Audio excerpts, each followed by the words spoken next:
Kwenye wilaya yetu hii ya Mbozi, 80% ya mapato yetu yatokea kwenye kilimo. Kwa hiyo ni eneo ambalo tunalikimbilia sana. Ni watu ambao tunawapenda na tunawajali. Na tuko tayari sasa kama viongozi wa serikali kuhakikisha muda wote tunakuwa nao karibu wakulima wetu ili changamoto zao ziweze kupata ufumbuzi na kutatuliwa kwa haraka. Kwa hiyo niwapongeze sana wakulima, niwashukuru sana NBC kwa ambacho mmekifanya. Ni jambo kubwa sana, lakini msiendelee kutuchoka, muendelee kuwa karibu na wakulima wetu ili muendelee kuwasaidia, lakini kwa ajili ya kuboresha maisha yao. Niendelee kuipongeza benki NBC kwa kubuni jitihada mbalimbali katika kuboresha sekta ya kilimo, mifugo na uvuvi hapa kwenye mkoa wetu wa Songwe. Lakini kipekee nimefurahishwa sana na mafanikio ya kampeni hii katika kuboresha uchumi na uzalishaji wa mazao mbalimbali hapa nchini. Hongereni sana.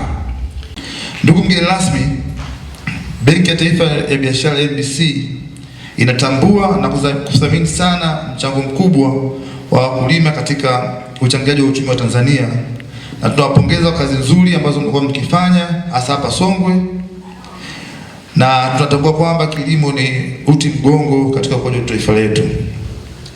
Kilimo sio tu chanzo kikuu cha chakula na malighafi ya viwanda, bali pia kinatoa ajira kwa zaidi ya 65% ya Watanzania.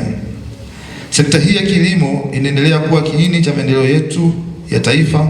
Kwa hivyo sisi kama NBC tunajitahidi kuendelea kuunda bidhaa na huduma mbalimbali zinazolenga kuinua wakulima na hatimaye kuboresha ufanisi katika biashara ya kilimo. Ndugu mgeni rasmi, Benki ya NBC kwa kuitikia wito wa serikali ya awamu ya 6 na katika kuchangia katika kufanikisha ajenda 1030 ya kuongeza kasi ya ukuaji wa kilimo kutoka 5% hadi 10% ifikapo 2030, imebuni huduma mbalimbali ili kuchagiza ufanikishaji wa wito huo. Miongoni mwa huduma hizi ni kampeni yetu ambayo tunaizindua leo ya Wekeza NBC Shambani Ushinde, ambayo tunaizindua leo hapa mkoani Songwe. Na lengo la kampeni hii ni kuongeza motisha na ufanisi katika uzalishaji wa mazao. Lakini pia kampeni hii inakwenda sambamba na mafunzo ya huduma zetu kama vile bima za mazao, bima za afya, uwakala, huduma za kidijitali, mikopo ya zana za kilimo na pembejeo, ujenzi wa maghala na kusaidia shughuli mbalimbali za wakulima hasa vikundi vyao katika maandalizi ya msimu wa masoko ya mazao. Kwa majina naitwa George Atanazi Mwashilanga, ni mkazi wa wilaya ya Mbozi, ni mkulima ambaye anajishughulisha na kilimo cha mimi kama mkulima, rai yangu kubwa ni waendelee kutupa hizi huduma kwa sababu zimekuwa ni huduma muhimu na zinatusaidia sana, na pia wanasaidia kutupa huduma kwa wakati pindi tunakuwa na uhitaji, hasa kwenye mambo ya fedha wanakuwa wanatusaidia sana. Kwa hiyo tunaendelea kuwapongeza. Cha msingi sana, huduma zao zimekuwa zikipatikana mbali. Kwa mazingira yetu ya wilaya ya Mbozi, huduma hizi tunazipata Tunduma na mkoa jirani, mkoa wa Mbeya.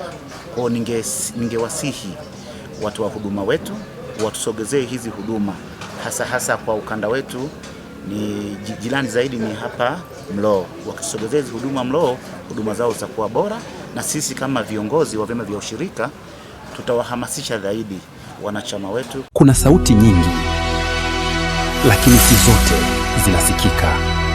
Lakini kuna sehemu moja ambapo kila sauti ina thamani. Hapo ndipo ilipo Global TV, sauti ya wanyonge,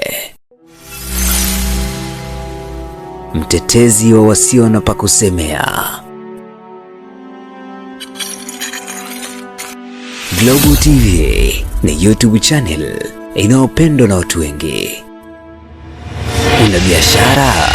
Chagua platform yenye watu halisi. Tangaza kupitia Global TV.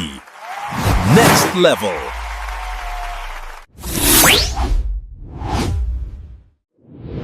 Chukua hatua sasa.